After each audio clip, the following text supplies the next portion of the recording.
Santosa Nandanam Vanam terdiri dari 3 kata. Santosa, Nandana, dan Vanam. Santosa, Nandana, dan Vanam. Wana itu artinya hutan. Tapi dalam hal ini artinya garden atau kebun. Nandana itu nama kebun di surga. Nandanawanam, Nandanamwanam. Nandanawanam niki adalah surga, kebunnya surga. Kemudian santosa. Santosa artinya berpuas hati. Berpuas hati ini artinya kita berbahagia, kita senang, dan kita menerima keadaan kita sekarang ini. Siapapun kita sekarang ini, apapun kita sekarang ini, kita terima dan kita berpuas hati, senang, bahagia di sana. Nah, itu namanya santosha. Kita matikan lagu dulu. Santosha.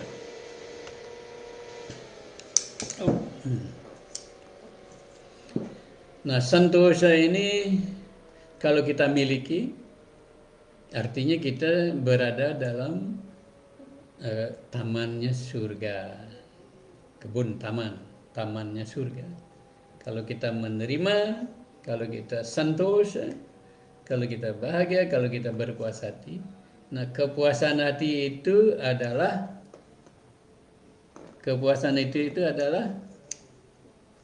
Nandanawanam.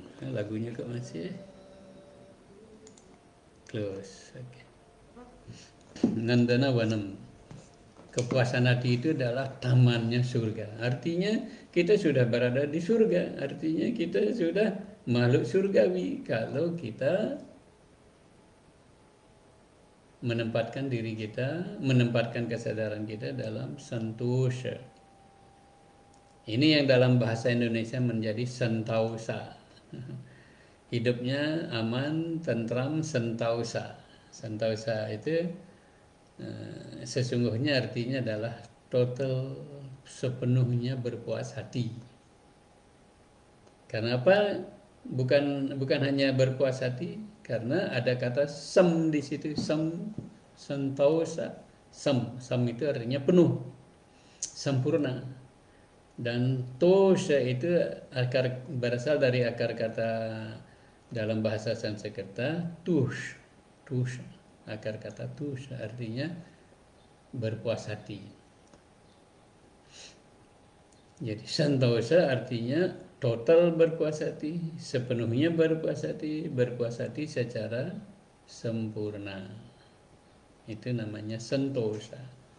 Nah, ketika kita sepenuhnya berpuas hati, maka kita sudah bermain-main di tamannya surga. Artinya kita sudah makhluk surgawi. Ciri dari makhluk surgawi itu dapat dikatakan adalah dia yang berpuas hati sepenuhnya, bahwa dia yang menerima keadaan dirinya yang sekarang ini dalam kepuasan yang penuh. Nah, itu ciri dari makhluk surgawi. Kesadaran seperti ini diperlukan untuk mengantarkan kita kepada pengerasa surga, pengerasa surgawi. Artinya kita akan hidup tenang, damai, indah, nyaman, bahagia kalau kita memiliki rasa santosha. Nah, santosha ini merupakan bagian dari panca niyama brata. Tadi yang menjelaskan kepada kawan-kawan bule di sini bahwa untuk memajukan diri kita dalam spiritualitas, keagamaan spiritualitas ya, kita perlu mematuhi aturan dan peraturan agama spiritual. Aturan dan peraturannya itu dinamakan yama dan niyama. Yama ini ke aturan, niyamanya peraturan. Dan keduanya ada 5. panca, makanya dinamakan pancayama, pancaniyama. Dan kalau di Bali ditambahkan itu lagi dengan kata brata, pancayama brata, pancaniyama brata. Brata ini atau vrata itu artinya sumpah suci yang teguh. Ini artinya brata nggih. Sumpah suci yang teguh. Mabrata artinya bersumpah suci yang teguh. Sumpah yang tidak boleh dilanggar, sumpah yang tidak boleh diutak-atik lagi. Sekali bersumpah ya sudah, tidak boleh diapa-apakan lagi. Itu namanya brata. Brata itu tidak sekedar formalitas berpuasa ya, tapi dia merupakan sumpah suci yang teguh. Sumpah kan bukan sumpahnya sumpah suci tapi tidak teguh, bukan itu. Sumpah suci yang teguh itu namanya brata. Nah, panca yama brata, 5 sumpah suci yang teguh itu kawan-kawan sudah terbiasa itu dengan panca yama dan aturannya panca niyama bratanya. Sepintas kita lihat lagi ya. Panca yama brata itu ahimsa, satyam, asteya, brahmacharya, parigraha. Ahimsa, satya, asteya, brahmacharya, aparigraha. 5 niki. Ahimsa artinya tidak menyakiti. Tidak menyakiti yang lain, bukan tidak menyakiti hanya manusia ya.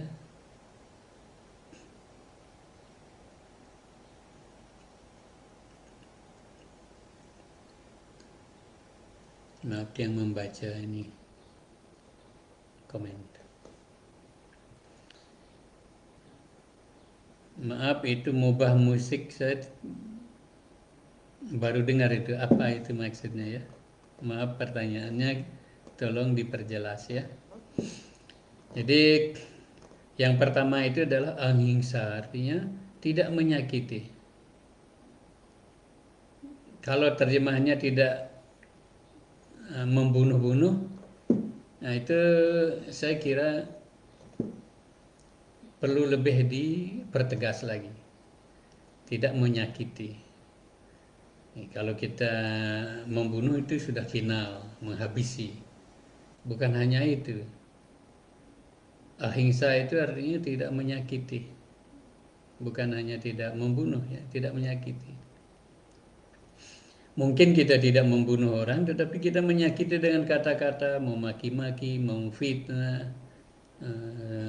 Kata-kata itu panah beracun. Bibir ini hati-hati, panah beracun. Dan biasanya orang yang memfitnah itu orang yang tidak terbentuk dirinya, atau dia yang melakukan seperti itu, dia fitnahkan orang lain. Itu fitnah. Jadi ahimsa itu artinya tidak menyakiti. Tidak menyakiti dengan kata-kata, tidak menyakiti dengan pikiran bahkan. Sering lebih berbahaya menyakiti orang dengan pikiran. Kita berpikir buruk tentang orang, terus kuat kita berpikir buruk tentang orang. Kalau orang itu lemah, dia bisa menjadi jelek seperti yang kita pikirkan. Kalau orang itu lebih kuat, mental pikiran buruk kita balik ke diri kita, kitalah yang akan menjadi buruk seburuk kita pikirkan. Oleh karena itu kita tidak ada urusan dengan membentuk keburukan orang atau keburukan diri. Oleh karena itu segera hentikan kalau kita membenci orang atau mau nyakiti orang itu, udah segera bersihkan pikiran kita. Jangan menyakiti orang, jangan menyakiti yang lain, karena itu akan mental ke diri kita. Lebih seringnya mental ke diri kita. Tidak banyak orang yang lemah. Kalau lemah, orang itu bisa menjadi jelek karena pikiran kita. Sejelek apa yang kita pikirkan tentang orang itu, seburuk apa yang kita pikirkan tentang orang itu, orang bisa menjadi seperti itu. Jadi kita yang membuat orang menjadi buruk, berbahaya sekali. Dan kalau orang itu lebih kuat mental ke diri kita, kita yang menjadi buruk. Kita menjadi buruk itu termasuk segala tentang kita, mungkin keluarga kita dan amit-amit gitu enggak. Jadi hingsa, kemudian asteya, tidak mencuri. Tidak mencuri itu merupakan eh, kurang lebih pelaksanaan dari ajaran Upanishad, ma greda kasaswidhanam, jangan menginginkan harta milik orang lain, jangan menginginkan hak milik orang lain. Itu ma greda kasaswidhanam. Jadi asteya itu yang nomor 3, yang satyanya kejujuran. Kejujuran. Terus yang keempat brahmacharya. Brahmacharya itu artinya kalau dalam praktek-praktek orang-orang suci, praktek spiritual orang suci, berarti brahmacharya itu artinya sepenuhnya tutup diri dari kesenangan seks dalam segala bentuk. Tetapi kalau bagi orang kebanyakan, brahmacharya itu artinya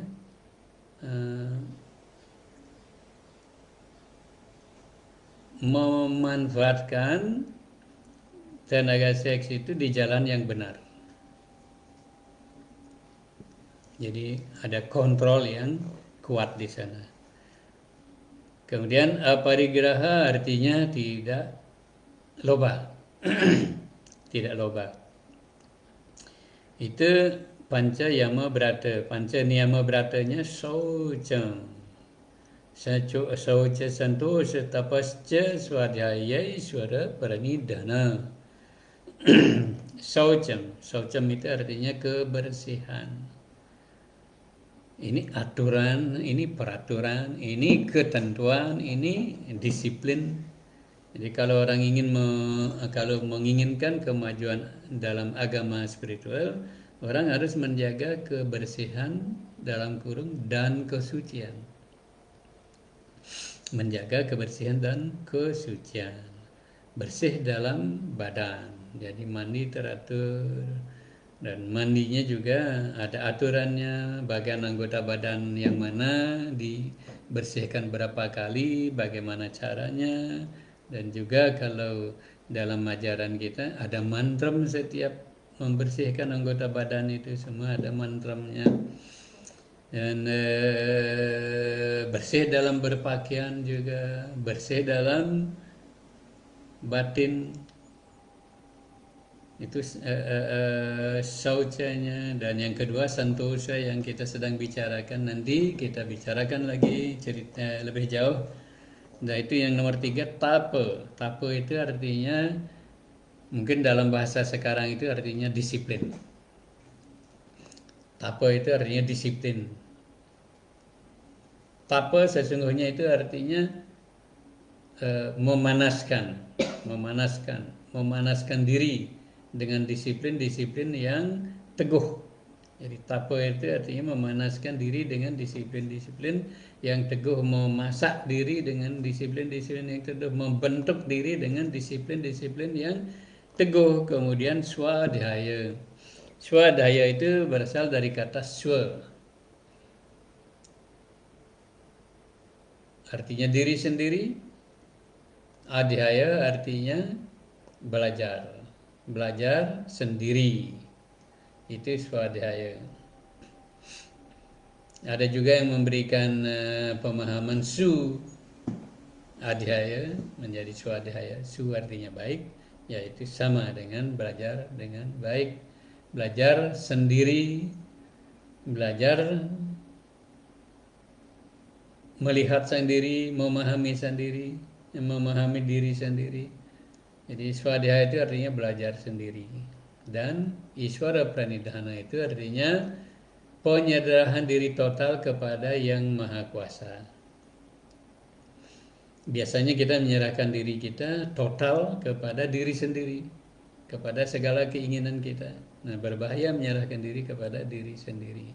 Umumnya kalau kita menyerahkan diri kepada diri sendiri itu kita menyerahkan diri kepada segala keinginan-keinginan.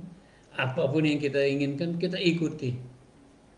Nah, sangat berbahaya karena keinginan-keinginan itu tidak pernah ada titiknya, selalu ada koma dia. Nambah, nambah, nambah. Satu keinginan akan melahirkan 1000 keinginan lagi. Satu keinginan, ribuan keinginan bermunculan, lahir, beranak cucu. Jadi hati-hati mengikuti segala keinginan kita, karena keinginan itu, kerlap-kerlip keinginan itu lebih banyaknya mengantarkan kita kepada kegagalan hidup. Jadi menyerahkan diri total kepada Yang Maha Kuasa, Iswara Pranidhana. Nah, santosa itu merupakan bagian kedua dari panca niyama bratanya. Santosa. Saya ulangi lagi, santosa itu berasal dari kata sam, artinya total sempurna, tosa artinya berpuas hati. Santosa artinya berpuas hati secara total, sepenuhnya, secara sempurna berpuas hati. Nah, ketika orang memiliki kepuasan hati, maka dia sudah berada di taman surgawi Nandana Wanam. Ketika orang sudah berpuas hati, artinya sudah menjadi penduduk surga. Kesadarannya sudah mengarah kepada kesadaran surgawi. Bagaimana orang-orang hidup di surga, mereka berpuas hati, tidak ada iri dengki. Demikian kawan-kawan, santosa ini merupakan pembentuk diri menjadi insan yang indah, baik dan bahagia. Dan kita berhak mendapatkan kebahagiaan itu di dalam hidup sehari-hari kita. Singkatnya, kita berhak berbahagia.